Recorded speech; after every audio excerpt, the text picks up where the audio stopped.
So far in our education, we have described functions as one variable written in terms of another.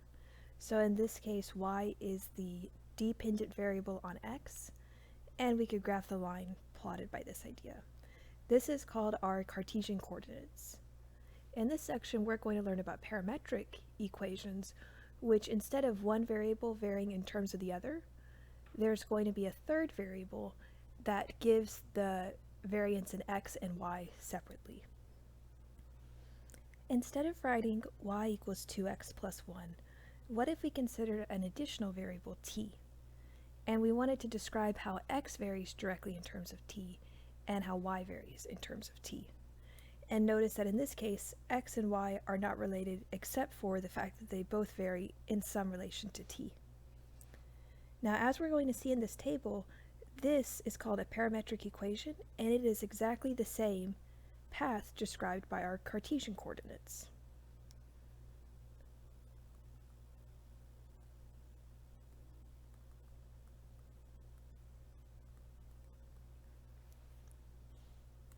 So let's make our table.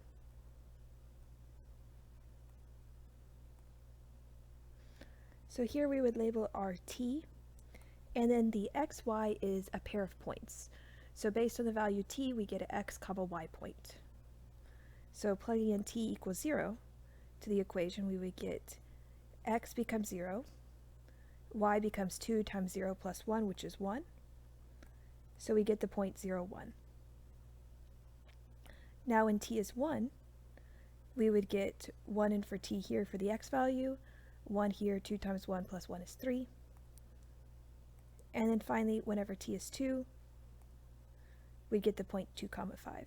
And if we plot these points, when x is 0, y is 1, when x is 1, y is 3, when x is 2, and y is 5, we get the points exactly on this straight line. So parametric equations are just a different way to represent equations. And often one of the reasons that we prefer them is that if you were to write an equation using the Cartesian equation in terms of x and y, it would look extremely complicated, and in some cases the parametric equations would be quite a bit simpler. Not in all cases, but in some. So with parametric equations, we have a parametric curve is often defined by something that we call the parameter, and that's the third variable. Often we use t. And the key thing to remember about a parametric equation is it happens on a specific list of t values, the interval I. And then you would have multiple equations. If there's x and y, then we'd have two separate equations, how x varies with respect to t, how y varies with respect to t. So for an example, if our interval that we're looking at is from a to b, then we would say the parametric curve begins at the initial point, x evaluated at a, y evaluated a, and it will continue until its final point at x evaluated at b, y evaluated at b. And one key idea about parametric equations is there is an implied direction that you have to figure out through plotting different points and show that on your graph. So two key ideas is even though there is a third variable, we are still in two dimensions. So we will still graph this, the x, y plane. So remind yourself it's still two dimensions even though there's a third variable. The third variable is not represented in the graph.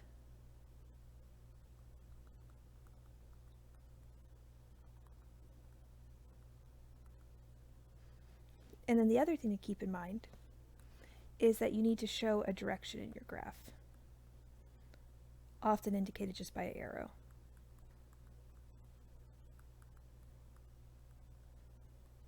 For parametrics.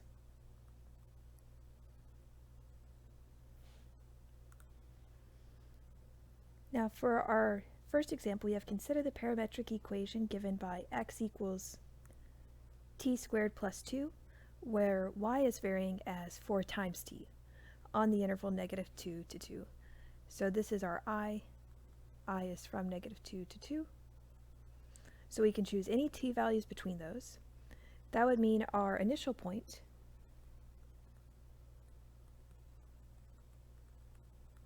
is going to occur when t equals -2, and that would give us the point -2 squared plus 2 for the x-coordinate, 4 times -2 for the y-coordinate, which is 6, -8. And then we have our terminal point at t equals 2, and its value could be found by plugging 2 in for each of the equations.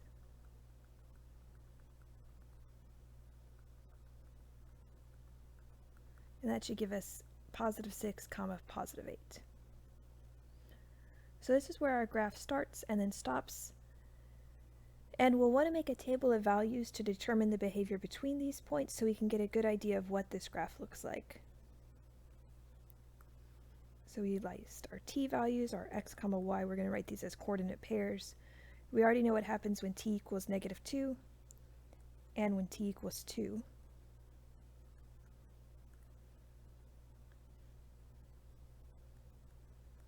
Let's also evaluate at 1, -1, 0, and 1.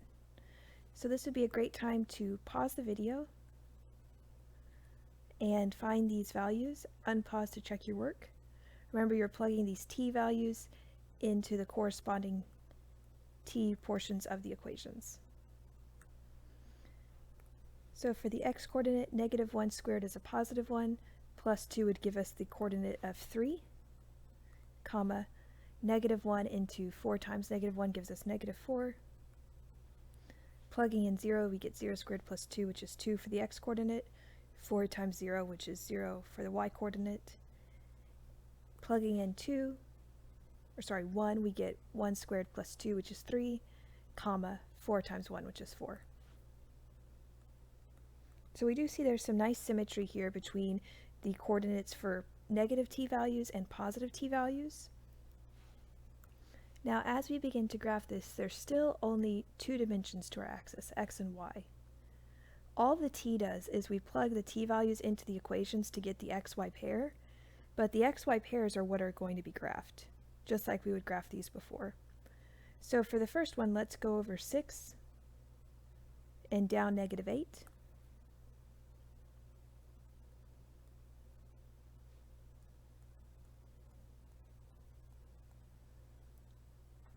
That's our initial point. Go to the next point, which is -4, so 1, 2, 3.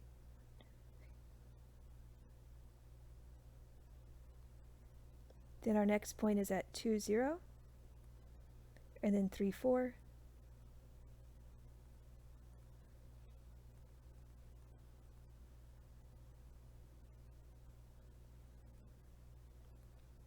And then finally 6, 8. And that's our terminal point.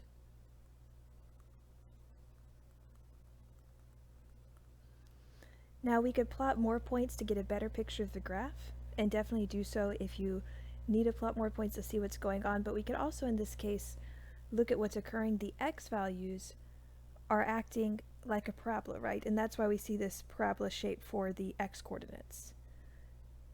What the y coordinates tell us is kind of the stretch for this. At every t, you have 4t for the y. So when we recognize the parabola shape, we can say, well, the remaining points would lie on the parabola that we see being traced out.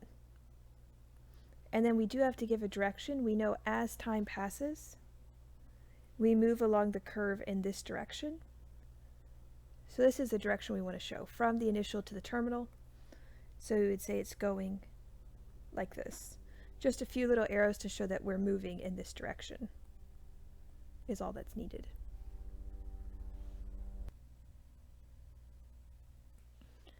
Now we can take our equations that were expressed in parametric form and express them as a Cartesian equation.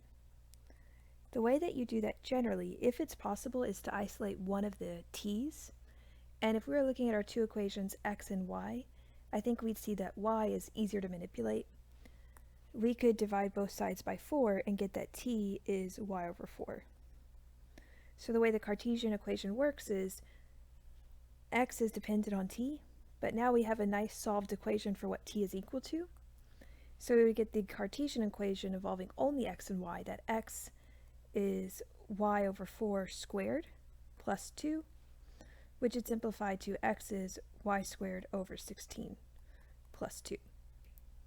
Now we want this to graph exactly what we see here, and if we don't give a bound to the domain of this, then it would continue out forever, which would not be what we're looking for.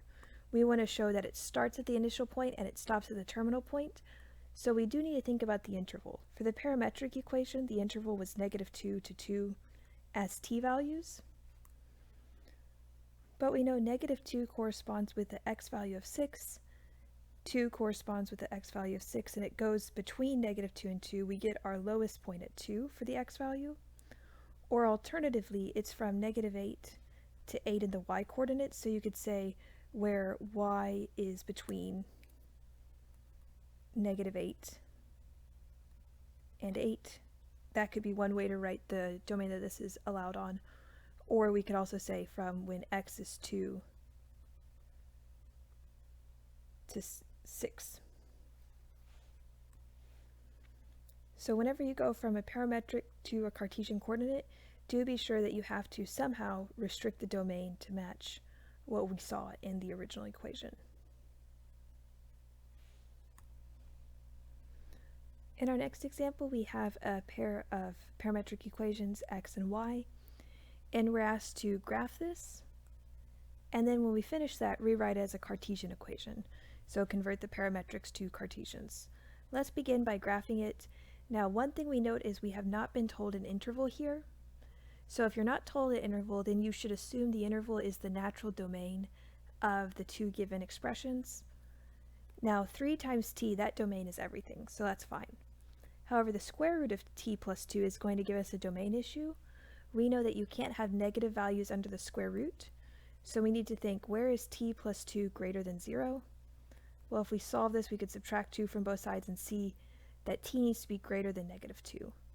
So our interval is from -2 not, and it could be equal to in this case, because it's okay to have the square root of 0. So we want to go from -2 equaling it all the way to infinity. That's our interval of concern. And we will make a table of values.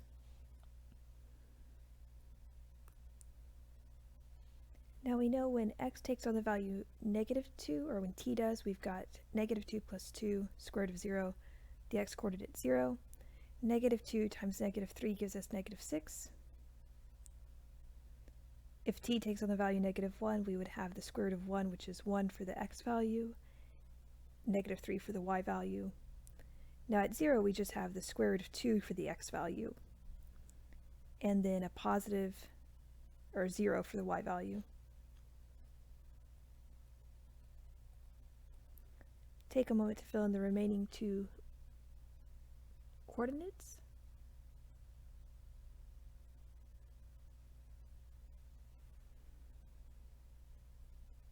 Now when t is 1, 1 plus 2 gives us 3, so we should get the square root of 3 times 3. The square root of 4 is 2, comma 6. So we can graph this. We know that we've got our initial point at 0, -6.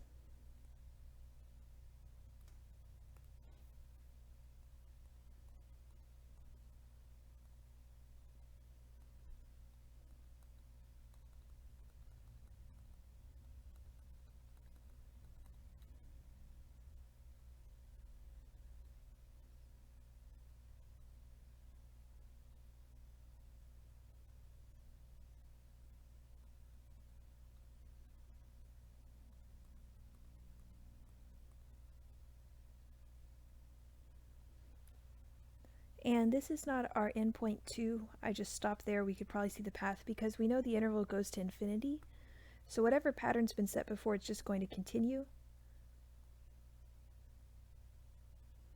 So we'd see something like this, and then we show our directions because there is no terminal point. It's just going to continue going on forever and ever.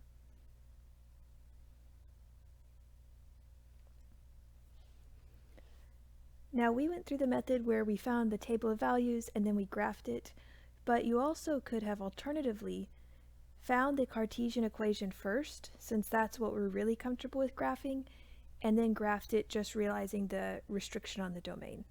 So we'll find the Cartesian equation and we'll talk about how we could have used that to graph it as well. And it's just an alternative approach. Now as you're going from parametric to Cartesian equations, you're going to look at the given parametrics and ask yourself, are any of them very easy to simplify in terms of t? That's the one you want to work with. And looking at our two options, I think it's going to be easier to isolate t from the y than from the x in this case. We know that if we divide both sides by 3, we would get t is just y over 3.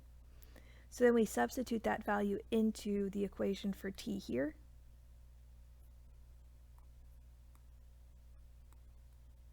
In the other equation, and we would get x is equal to the square root of y over 3 plus 2. So this is technically in Cartesian coordinates, it's a Cartesian equation, but if we're thinking about graphing this, we're much more comfortable with y equals than x equals. So let's work to isolate y. The first thing that we would do to isolate y is get rid of the square root by squaring both sides. X squared equals y over 3 plus 2. Next we could subtract 2 from both sides, and we would get x squared minus 2 equals y over 3.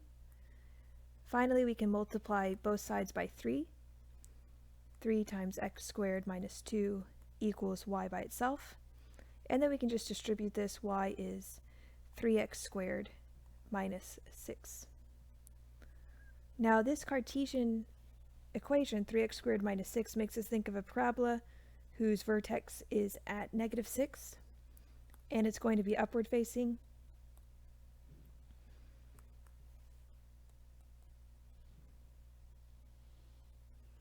That's something like that. And if you go about this approach and you first find the Cartesian equation graph, remember that you will have to think about what was the original interval that we were allowed on, and then restrict your graph to that in terms of x and y. So our original restriction we discovered was -2 to infinity, because we followed the natural domains of the equations. So what we would do is we'd say, what happens when t is -2? Then x is equal to 0 and y is -6. So this is our initial point. And then we'd want to know, does the graph trace out to the left or to the right of that initial point? So you could maybe plug in another point, 1, -1. That gives us 1, -3.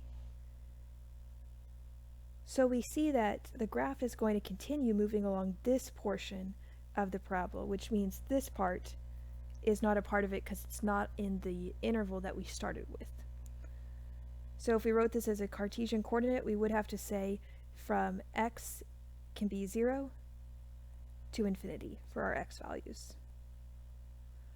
If we wanted to express this in terms of the y values, the y's could go between -6 to infinity. And then the last step would be to indicate the direction this parametric equation moves along this direction of the curve.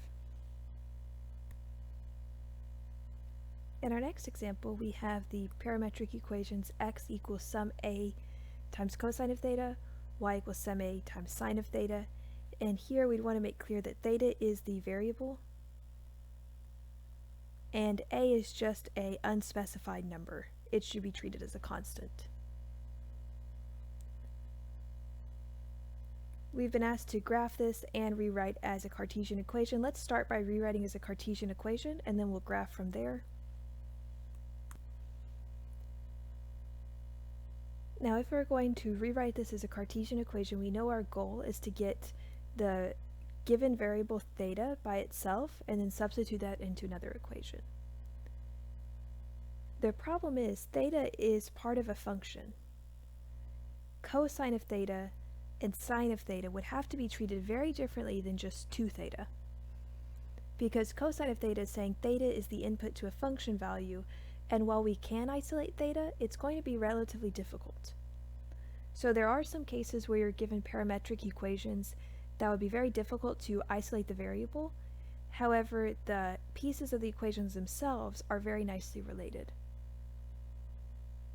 For instance, we don't know how to get rid of the theta, the sine theta, or the cosine theta, but we might recall a very helpful formula that cosine squared of theta plus sine squared of theta equals 1.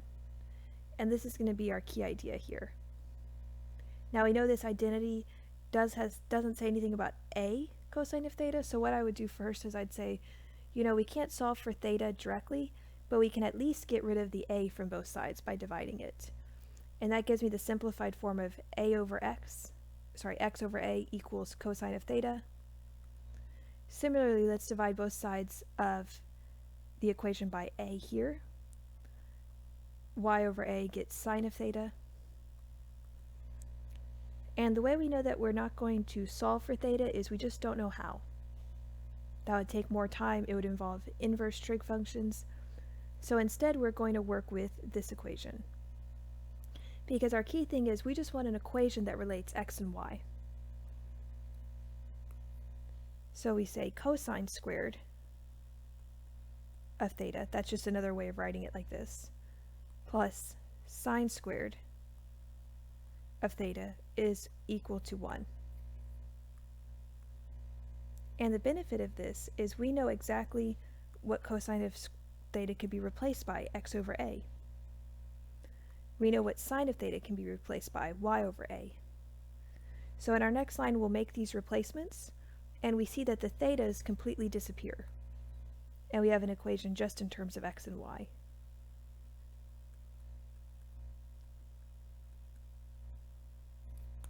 Sine of theta becomes y over a.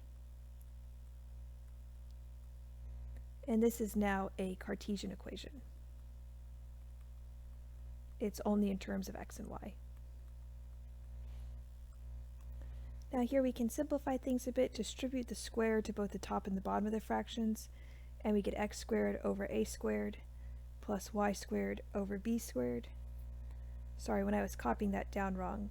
Oh, that's also a squared. Equals 1. And if we wanted to get rid of the fractions, if I multiplied everything by a squared, that would cancel it from the left, and we get an a squared on the right. X squared plus y squared equals a squared. And at this point we might recognize this is the exact equation for a circle, centered at 0 with radius a. If we're going to graph this, we would have our center at 0, 0, and then it's a circle, so it's equidistant always around a. And then we'll do our best to draw this circle. Now as we're drawing this, we know that we still need to show direction, and we do need to restrict this to show the original interval for the parametric equation, because this is the equation of this Cartesian, but we know there was a restriction that we have to pay attention to. So let's first figure out this interval, and along that path we'll figure out the direction as well. So let's plot a few points. When t was equal to the starting point 0, x comma y was what point? Maybe another point between 0 and pi is a good point, maybe pi over 2, and then pi. So plugging in t equals 0 into the equation, we would get cosine of 0, which is 0. Sorry, cosine of 0 is 1, times a, which would just give us a for the first coordinate. Sine of 0 is 0, times a is 0. Now for our next one, we'd get a times cosine of pi over 2, but pi over 2 is 0, so a times 0 gives us 0. A times sine of pi over 2 for sine is 1, so a times 1. You can also plug this in your calculator, so our next point would be 0 comma a. And then for pi, we would say cosine of pi, sine of pi, both times a.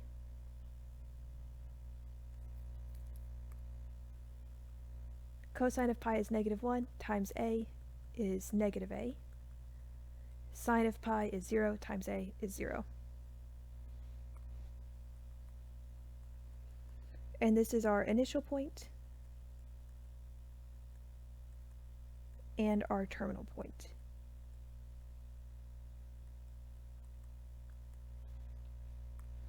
our initial point, it begins at a comma 0, and then our next point is here, and our terminal point is here. So it looks like we only trace out this curve in this direction. We see the bottom portion of the curve is not there, so we would erase it.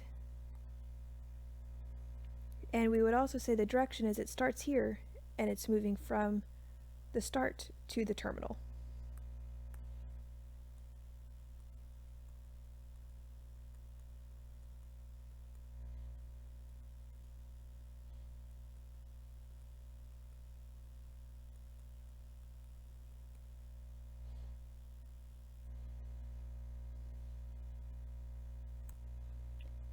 Our next example is similar to the last one. It's not going to be exactly the same, but it will follow the same structure at first. We look at the parametric equations we've been given, and we're asked to write it as a Cartesian equation, and then we can graph them. Or you could graph and then write as the Cartesian, it is your choice. But I think I prefer to rewrite as Cartesian first and then graph. We know that involves getting rid of this theta variable, but we see theta is inside a function, so we can't algebraically manipulate our way through this. However, we do see that our x and our y involve cosine and sine. So we're still going to think of the idea cosine squared of theta plus sine squared of theta equals 1. But right now you're looking at 3 cosine of theta. So think about what you would do for your first few steps. I recommend you pause the video now, attempt this on your own, and then unpause to check your work. Work to get rid of the theta. For x, we would divide both sides by 3, and we get x over 3 is cosine of theta. So solve as much as you can using algebra. We can't do anything further without serious inverse functions, so we're just going to leave it as x over 3 equals cosine theta. For the y, divide both sides by 5, we get y over 5 equals sine theta. And we will remember that we have a certain interval of values that's going to come into play later as we pick what portion of the graph remains. So now we set up our equation. We know if you take cosine and you square it, and you take sine and you square it and add it, that will be equal to 1. But for us, cosine is equal to x over 3. Sine is y over 5. So we can replace these expressions.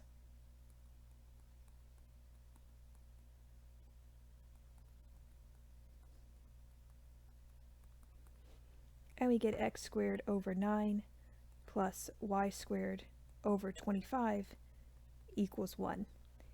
And the main difference between this and our last example is in the last example the coefficients were the same for the x and y in front of the sine and cosine. So we could kind of factor that out and multiply to both sides, but here we've got a 9 and 25. Now this is the exact form of what's called an ellipse. An ellipse is x squared over some number squared plus y squared over some number squared equals 1, and this ellipse would be centered at 0. And we can think of an ellipse as just kind of a squished circle, and it's either squished vertically or horizontally. There is a way to remember which it would be, but if you plug in values you can get the graph pretty easily and you don't have to memorize a lot of rules. So this ellipse, if it's centered at 0, will cross the x and y axis. So let's suppose x takes on the value 0. If x is 0, this whole term goes away, and then we're left with the equation y squared over 25 equals 1. So far I'm looking at what goes with the point 0 comma what. So you could think about solving this equation to get y by itself. You'd multiply both sides by 25, and you get y squared equals 25. And would you agree that could be a correct equation if y equals 5, or if y equals negative 5? So we get 2 points. You've got 0, 5, and 0, negative 5 on the graph.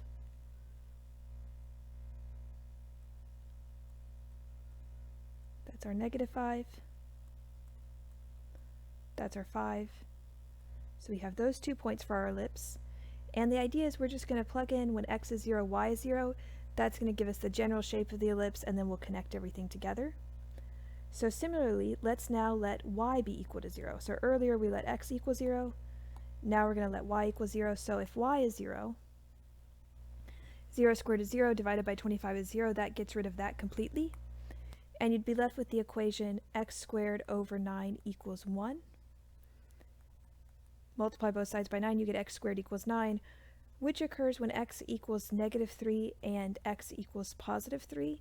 Now both of these occurred when y was 0, so that generates two new points, -3, 0, 3, 0.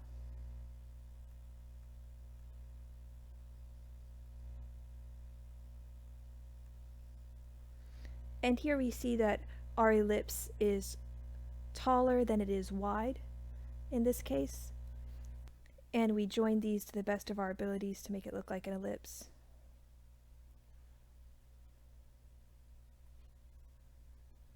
Now we know this is representing this just as a Cartesian equation, but it originally was parametric. So eventually we need to show direction and also represent that we're going from 0 to 2 pi. So we can plot some points to figure out where is 0 to 2 pi on this graph, what do we include, what do we get rid of, and while we're doing that we'll be able to determine the direction as well. So let's pick a few t values in the interval, maybe 0, pi, 2 pi, and we'd say, okay, when we're looking at t equals 0, that gives us x equals 3 times cosine of 0. Now cosine of 0 is 1, so that's x equals 3 times 1. So we get the coordinate 3 for the x. For the y, y equals 5 times sine of 0. Now sine of 0 is 0, so 5 times 0 is 0. 3, 0. So our initial point is 3, 0. I'm going to mark that. Let's see where we go from there. So the next point is maybe at pi. I just picked that as a value between 0 and pi, 2 pi. So cosine of pi, sine of pi. Now we know cosine of pi is -1. Sine of pi is 0. So we would get the point -3, 0. And here we might be a little unsure because did it come from the initial point here, which would be a different direction, or did it come from the initial point here? You could see both from the symmetry. So let's find a point in between 0 and pi and see where that is. And that third point will help clarify for us whether we came around this way or this way. So a point between 0 and pi might be pi over 2. So I'm going to add in pi over 2 here.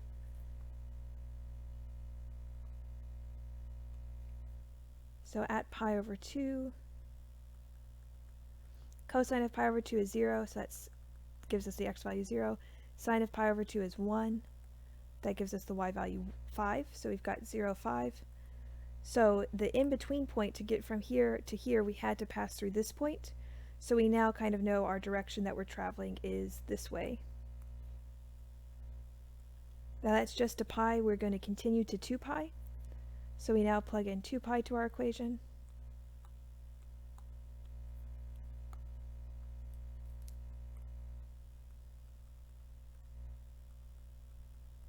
Cosine of 2 pi is 1. Sine of 2 pi is 0. So that gives us the initial point 3, 0. So what that means is at 2 pi we get back to our starting point, so the initial is also the terminal. And here we keep our entire figure.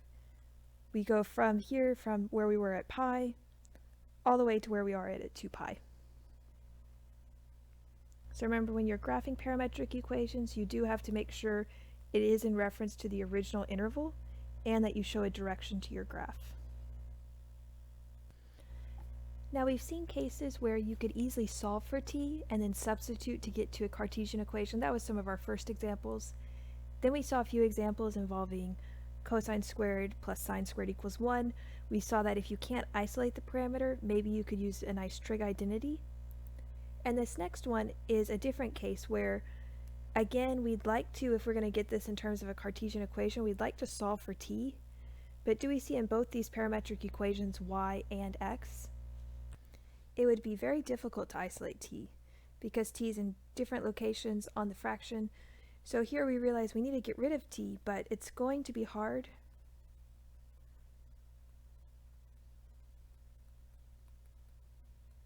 To isolate t in either equation. So once we recognize it's difficult to algebraically isolate the variable, you try to think about any kind of trick that you can do.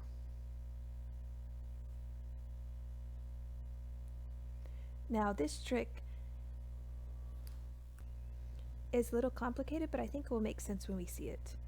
Now the reason I'm about to try these ideas is, do we notice that the x and the y equation are very similar?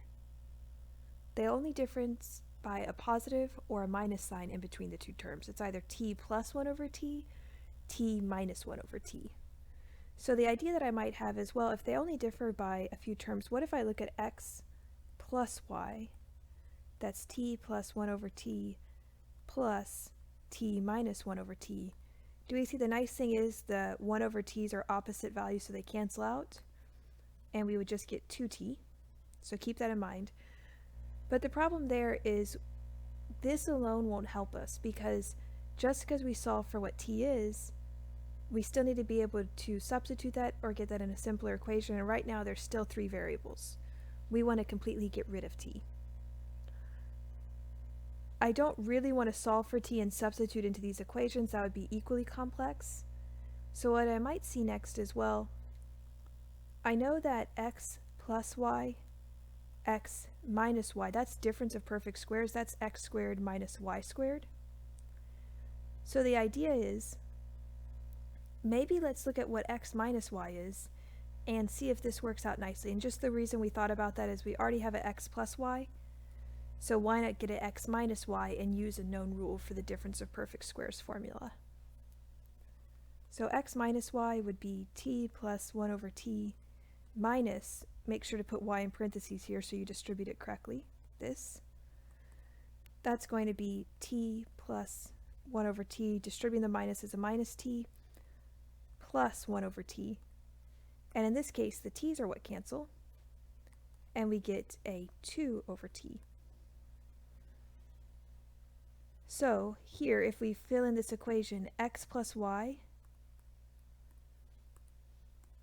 is 2t, x minus y is 2 over t, and if we multiply these together, by the difference of perfect squares formula, you're guaranteed that it's equal to x squared minus y squared. And a great thing happens here is our t's cancel because we are being divided from each other, and we end up with the equation 4 equals x squared minus y squared. So just like that, we were able to get rid of the t's, and we use this idea that they are related, so I'm going to maybe add them, then I'm going to subtract them, and then realize I can use a difference of perfect squares formula. So we need to know, what does this equation look like? That will help us as we graph it. Then we're going to focus in on the interval constraint and show our direction in the graph as well. Particularly if I divide both sides by 4, I'm going to get the equation 1 equals x squared over 4 minus y squared over 4, and this is the exact idea of a hyperbola. We'll also plot some points to see this as well. Now our idea here is that t has to be positive, and since it just has to be positive, there's no smallest t value. For instance, would we agree we could pick t equal to 0.00005? But I could pick an even smaller value, 0.000005. I could go even smaller than that. So the thing that we keep in mind is, if we don't have a strict, it's starting here and ending here, if it's more this inequality that allows us to be just greater than, there is going to be no initial point. But we can still figure out a lot about the trend, and similarly, since there's no end to the interval, it just says greater than 0, we can go to infinity, there's no terminal point. So we're not going to expect an initial or terminal point for this parametric equation. And we'll create a table of values.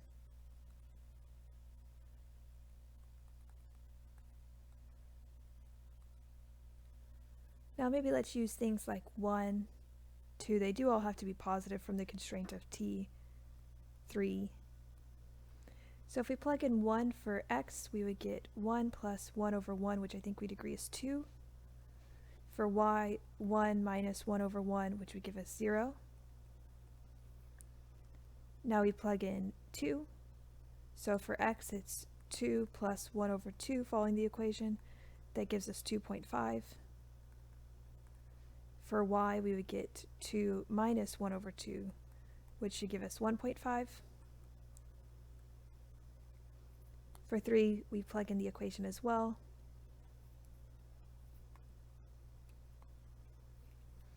Three plus 1 over 3 gives us 3.3 repeating. 3 minus 1 over 3 gives us 2.6 repeating.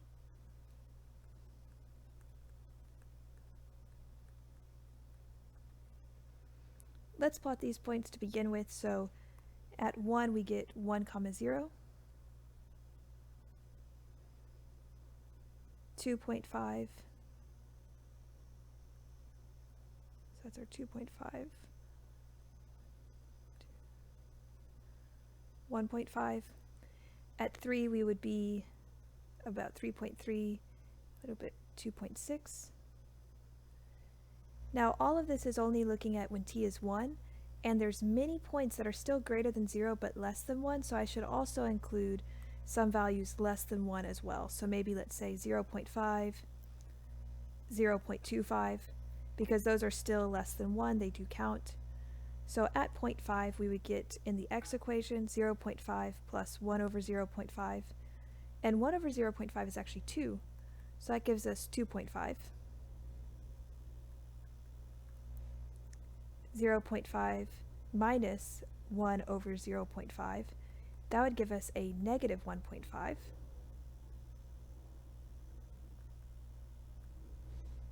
And here I just recognize I had an error here. I do apologize for that. If you plug in 1 to the equation, 1 plus 1 over 1, that gives you 2, but I wrote down 1, so we would want to correct that. That's at 2, 0. Continuing here, we had 2.5, negative 0.5.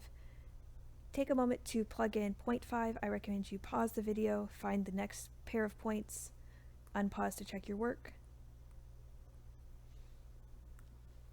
Plugging in 0.25, we should get the points 4.25 for x, negative 3.75 for the y. So we have 2.5, negative 1.5, and then 4.5, 4.25, negative 3.75. And we know we could choose values of t even closer to 0, and as we do so, what did we notice as we got closer to t from 1 to 0.5 to 0.25? Do we see the x, the y values were getting more and more negative? So that trend's going to continue. These are going to go out towards negative infinity as we go down lower and lower. And then we have their trend for our hyperbola here. And as we choose x values farther and farther away from 0, we're also going to get higher and higher y values. And the pattern is when t is smaller, we're over in negative y territory. So the direction that we're traveling is this direction.